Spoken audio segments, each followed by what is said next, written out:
So, what happens when the very system designed to protect you is the one that ends up causing harm?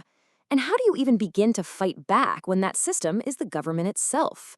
Well, today we're going to unpack exactly that by looking at what it really takes to sue a city in a civil rights case.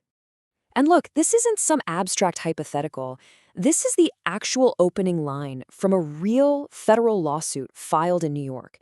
It kicks off the story of a mother and her son who say they were put through a relentless, traumatizing series of investigations by the city's child welfare agency. And this whole ordeal, which went on for nearly 3 years, was apparently triggered by a single number, 14. Yep, you heard that right. According to the lawsuit, that's how many separate, anonymous, and ultimately baseless reports were filed against this family. And it seems like every time a claim was found to be unsubstantiated, boom, another investigation would just start right up. I mean, the sheer duration of this is just staggering. You can see the timeline here. It all starts way back in January 2021 and doesn't end until October 2023. And get this, at one point, a family court judge actually rebuked the agency and denied the request for a warrant, but the investigations allegedly kept on going for another year and a half before that final unfounded determination was made. So, after years of going through this, the family decided it was time to fight back. And the tool they're using is a really powerful one, a federal civil rights lawsuit. So let's dive into the actual legal machinery behind a case like this. The entire case is built on this one law, which everyone just calls Section 1983. Now, what's interesting is this law doesn't actually grant you any new rights. Think of it more like a special key. It creates a legal pathway that lets you unlock the courthouse doors and sue government actors when they violate the rights you already have under the Constitution. And this is what that key looks like in practice. It might just look like some boring court form, but this civil cover sheet is basically the first shot fired in a major legal battle. You can see the box checked right here under civil rights, which officially sets the stage. This single piece of paper is what gets the whole process started. So, what specific right to the plaintiffs in this case claim was violated? Well, it's one of the most fundamental ones we have, the right to be secure in your own home, which is guaranteed by the Fourth Amendment. This line, pulled right out of the legal complaint, is the absolute bedrock of their whole argument. It makes a really critical point. Your constitutional rights don't just disappear the moment a child welfare agency shows up at your door. The same rules that protect you from unreasonable searches and seizures by the police also apply to them.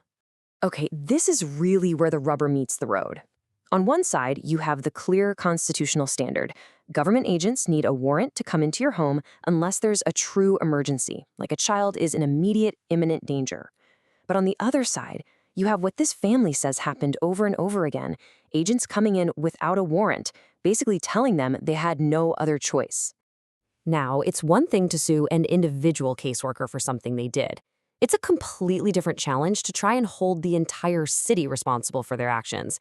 Let's just call this the final boss of a civil rights lawsuit, suing the municipality itself.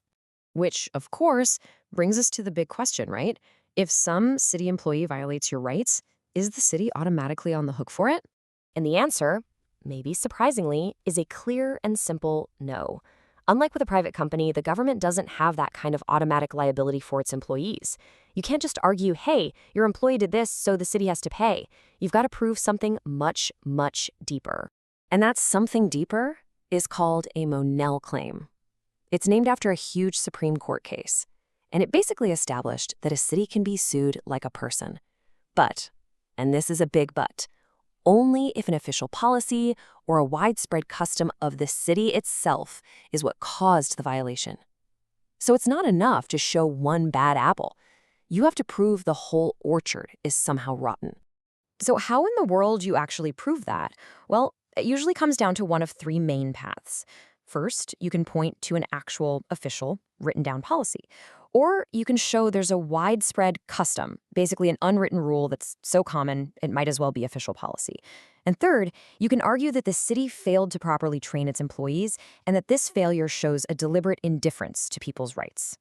And right here, this is what makes these cases incredibly difficult to win. Courts have said time and time again that just one instance of misconduct isn't enough to prove a citywide custom. You have to show a clear pattern. And honestly, there's a reason the bar is set so high.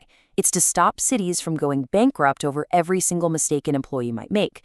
It forces you to prove the problem is truly systemic. And that's exactly what the family in our story is trying to do by pointing to those 14 different investigations. Before we wrap this up, it's really important to know that Section 1983 is used to fight all sorts of alleged government misconduct, not just Fourth Amendment stuff, like in this case. For example, people use it to sue for things like fabrication of evidence, when an officer allegedly plants evidence that leads to a wrongful conviction. Or for First Amendment retaliation, where someone gets punished, maybe arrested, for exercising their free speech, like criticizing the government.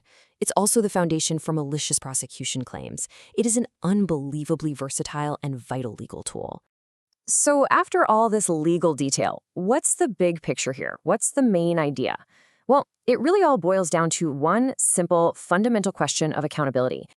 Here's the bottom line. Section 1983 lawsuits are the primary way our system gives regular citizens a chance to challenge the government and demand accountability. Now, the path is definitely difficult, and the standard of proof is incredibly high, especially when you're going up against a whole city. But it's an absolutely crucial check on state power. And this case, and others like it, leaves all of us with a really tough question to wrestle with. Of course, we all want the government to protect vulnerable children, but at the same time, we all value our constitutional right to be secure in our own homes with our own families. So how do you balance those two vital things?